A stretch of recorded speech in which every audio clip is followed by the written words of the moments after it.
Hello tout le monde, j'espère que vous allez bien.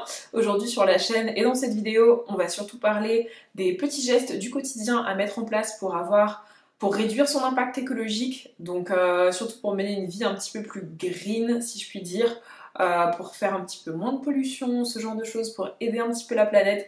Je sais pas comment formuler ça vraiment, mais voilà, c'est des petits gestes que j'ai mis en place dans ma vie et des petites choses que je fais pour soit réduire mes déchets, soit réduire ma consommation de choses en général qui polluent.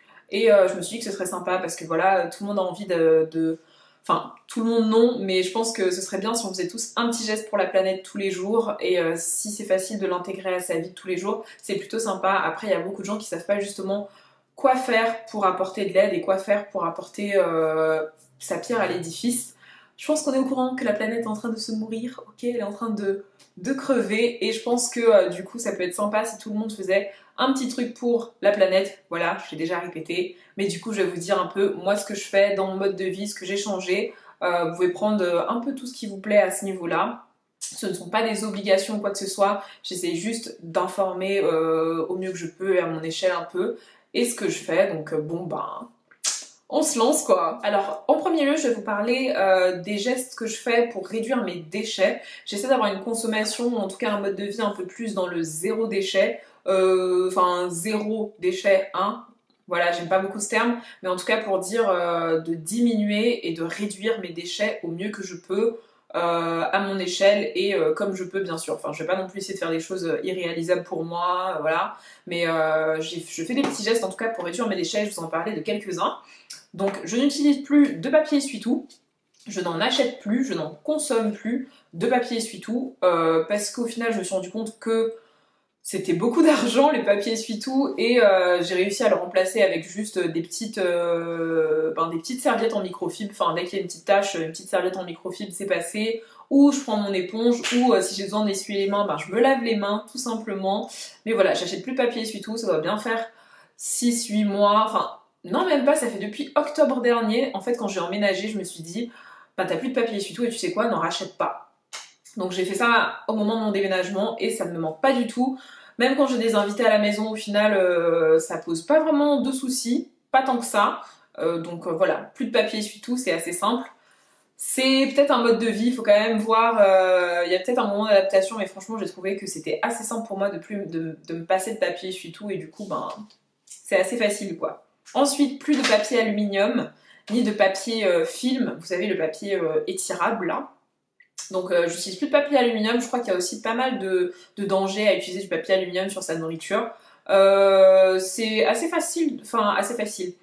J'utilise juste des Tupperware en verre. En fait, quand je dois garder de la nourriture, je n'ai pas à mettre du papier alu dessus ou voilà. Donc j'en utilise plus, même pour la cuisson ou quoi que ce soit. Bon, je sais qu'à un moment j'utilisais pour la cuisson, mais même là, je m'en passe, et c'est assez simple aussi. Franchement, on trouve vite des alternatives au papier alu.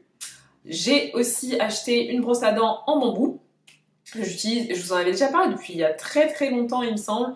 L'année dernière, en même temps que les serviettes lavables, il me semble que je vous ai parlé de la brosse à dents en bambou. Ma brosse à dents favorite, honnêtement, je trouve que c'est la meilleure que j'ai utilisée pour l'instant. D'ailleurs, elle est bientôt en train de mourir, ça s'achète par deux, donc j'en ai déjà une.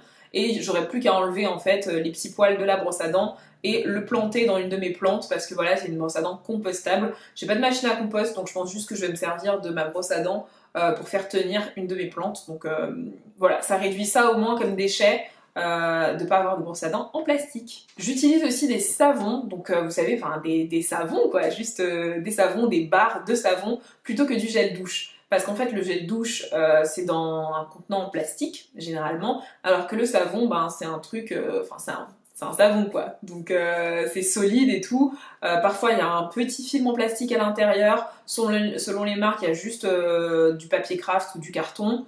Donc, le carton, ça se recycle bien. Le papier aussi, c'est cool. Si c'est juste un film en plastique, je me dis quand même que ce sera plutôt un petit film en plastique, plutôt que toute une plutôt que toute une bouteille entière de plastique qui va finir à la poubelle. Au moins avec mon savon solide, je me dis que c'est quand même un peu moins de déchets, enfin que je réduis au moins ça. Pour la peau, de toute façon, c'est meilleur, ma peau me remercie, et c'est hyper pratique. Enfin, les savons, c'est un peu la base au final. Les shampoings solides aussi, il y a une petite recette sur la chaîne pour les shampoings solides. Maintenant, je fais mes propres shampoings solides. Là encore, on économise au niveau du packaging. Donc c'est toujours ça, d'économiser. Un petit geste, c'est toujours un geste. Et du coup, juste avec mon shampoing solide, j'ai quand même évité le packaging. Donc je suis quand même fière de moi, quoi. Les noix de lavage, je pense que ça, faudrait que je vous fasse une vidéo entière sur ça. J'utilise des noix pour laver mon linge. Enfin, laver mes fringues, tout ça. Je n'utilise pas de lessive. J'utilise des noix de lavage. Ça se vend à la Biocoop, ça se vend chez Aromazone, ça se vend un peu partout. Et faudrait vraiment, enfin, dites-moi en commentaire si ça vous intéresse une vidéo sur les noix de lavage, comment faire sa lessive naturellement. Mais en tout cas, voilà, j'utilise quelques noix. C'est des noix qui ont à l'intérieur des noix, en fait, il y a de la saponine. La saponine, c'est la petite molécule de savon, tout simplement, qu'on retrouve dans les savons classiques, etc. Et il y a de la saponine qui, à partir d'un certain degré, la noix va sécréter de la saponine, en tout cas, elle va lâcher la molécule qui va nettoyer votre linge tout naturellement. Donc c'est hyper cool. Ça fait bien quelques mois que j'utilise ce système et ma lessive se porte très très bien. Mes fringues sentent super bien. Enfin, elles sentent super bon parce que je mets des huiles essentielles, parce que sinon les noix n'ont pas spécialement d'odeur, ou en tout cas pas une odeur super ragoûtante. Du coup, j'utilise des huiles essentielles. Mes fringues se portent très bien, elles ne s'abîment pas, elles ne décolorent pas, elles ne se teignent pas, elles sont propres. Et voilà, et juste en utilisant des noix de lavage, une fois que les noix, en plus les noix elles sont réutilisables, ça veut dire que j'utilise une petite poignée de noix, donc environ 5 à 8 noix.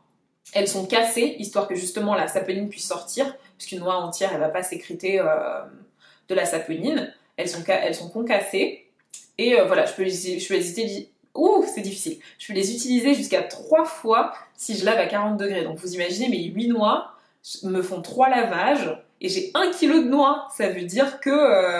Enfin là, j'ai assez de lessive pour, je pense, bien 2 ans, quoi. Surtout que je suis pas quelqu'un qui fait des lessives H24. Donc là, voilà. Pour au moins 1 an, avec mon kilo de noix, je vais faire un max de lessive. Et mon kilo de noix va coûter que 9,90. Ok, 10 euros, j'ai de la lessive pour 1 an, voire 2. Donc c'est hyper économique, c'est écologique.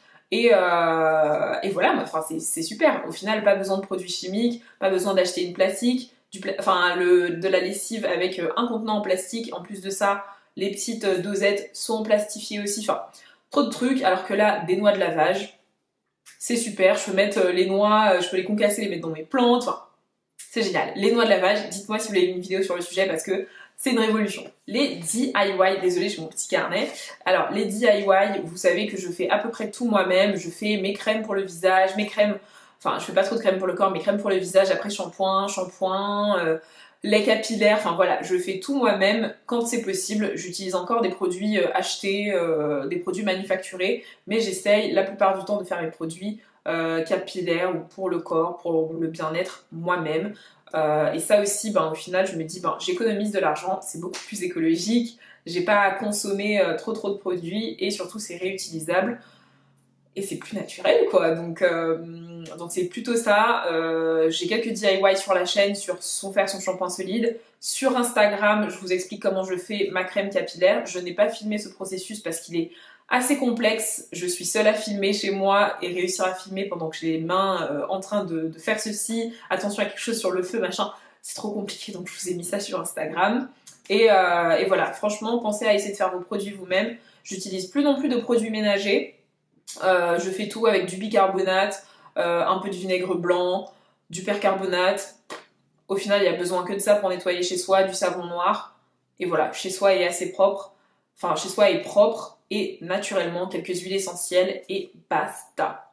Maintenant, en ce qui concerne les petits gestes à mettre en place pour être un peu plus écolo, là je vous ai parlé du zéro déchet. Et là, je vais vous parler des gestes un petit peu plus écolos. C'est en premier, geste tout con mais hyper important, supprimer ses mails. Ok, supprimer ses mails. La pollution numérique, c'est quelque chose de ouf et dont personne ne parle. Personne n'est même au courant que être sur Internet, ça pollue, mais ça pollue énormément parce que tout est stocké dans des gros serveurs, des serveurs qui font de la pollution, etc. etc.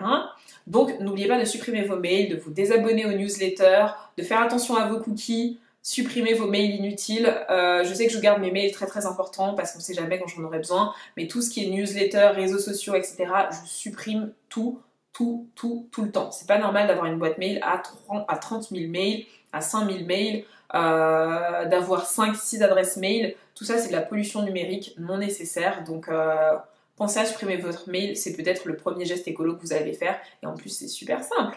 Comme je vous en ai parlé dans le zéro déchet, ce serait réduire ma consommation de plastique. Donc, je n'achète plus de plastique. J'ai des sacs cabas en tissu pour faire mes courses, ce genre de choses, pour pas que j'achète des sacs à bain en plastique ou juste des sachets en plastique. J'essaie de réduire ma consommation. Après, j'ai encore des gobelets en plastique chez moi parce que j'ai des potes qui viennent à la maison, qui en ramènent, des choses comme ça. Mais j'essaye, moi, de ne pas acheter de plastique, de trouver des alternatives, par exemple en carton. Si j'ai une fête à la maison et que j'ai pas du tout envie de faire la vaisselle, je vais acheter des assiettes en carton, pas d'assiettes en plastique. De toute façon, il me semble qu'on ne peut plus trouver des assiettes en plastique. Mais enfin bon, mais de remplacer des choses généralement en plastique par des choses réutilisables et voilà, franchement, c'est un petit geste important à faire et réduire le plastique, enfin, c'est super bien. Pour tout ce qui est Tupperware, j'utilise des Tupperware en verre, enfin Tupperware, des boîtes à condiments, des choses comme ça. Moi, je fais du meal prep, donc je prépare mon repas pour toute la semaine le dimanche, et du coup, je fais ça dans des bocaux, enfin pas dans des bocaux, mais dans des tubes, ok? Des tubes, vous savez ce dont je veux dire, vous savez ce dont je veux parler, donc dans des tubes en verre qu'on achète chez Ikea à moins de 5 euros.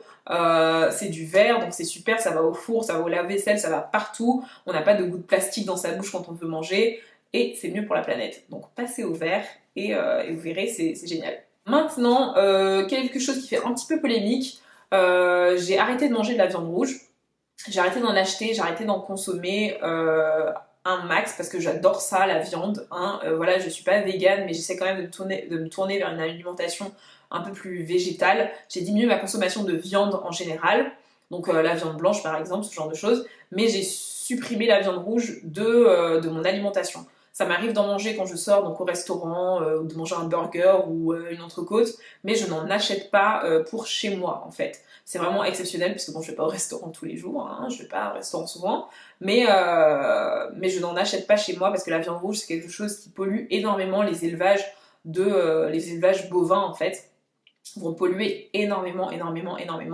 Donc je n'en mange plus, je n'en mange plus que pas. Enfin, oh, c'est difficile de parler. Ce n'est pas la seule raison pour laquelle je ne mange plus de viande rouge que pour les raisons écologiques. La toute première raison, c'est des raisons de santé. Je suis un régime anti-inflammatoire dû à mon endométriose, donc qui proscrit la plupart des consommations animales, qui privilégie la viande blanche, voire uniquement les protéines animales, enfin végétales, pardon.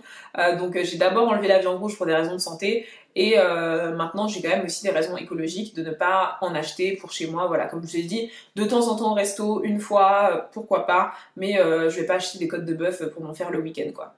Le dernier point de cette vidéo, ça va être consommer bio et si possible consommer éthique. Donc consommer un peu plus local, rechercher sur vos aliments aussi quand vous allez au supermarché ou en magasin, en épicerie, le label éthique en fait, savoir que les gens qui produisent la nourriture, ils sont payés à leur juste valeur, ils sont bien payés quoi. Par exemple, j'essaie d'acheter du chocolat éthique parce que le chocolat est généralement produit en Afrique il me semble, et je veux pas que les gens soient payés de la merde pour faire du chocolat que je vais bouffer.